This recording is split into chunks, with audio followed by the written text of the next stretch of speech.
Hi అండి అందరికి. Sunday plan మొత్తం రివర్స్ అయిపోయిందండి మాది.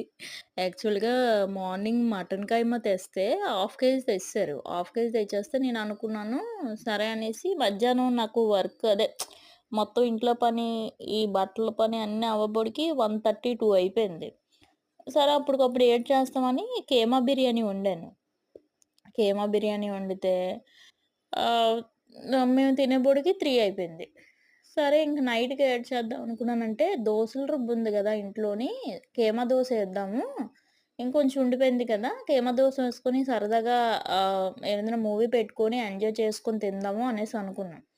అనుకుంటే సడెన్‌గా మా కొత్త ఇంటికెళ్ళేసొచ్చాము. బాబుకి బాగోలేదు. ఫీవరొచ్చింది. అమ్మా! అని అనుకున్నాను. వాడేమో ఇడ్లీ అడిగాడు.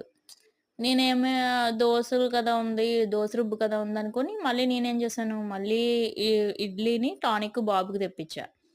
తీరా చూస్తే అన్నీ రివర్స్ అయ్యాయి ఈరోజు. తీరా చూస్తే మా మమ్మీ పంపించింది దోసల రుబ్బు కాదంట, ఇడ్లీ రుబ్బంట.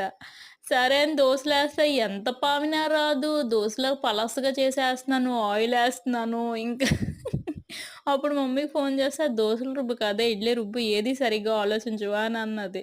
హమ్మయ్య! అని అనుకున్నా. ఒక్కోసారి రివర్స్ అయిపోతుంటాయండి ప్లాన్స్. ఇంకా బాబుకి బాగోలేదు కదా అని మేము వండుకోలేదు. మేము ఇడ్లీ, దోస సరిపెట్టేసుకొని కర్రీ ఫ్రిడ్జ్‌లో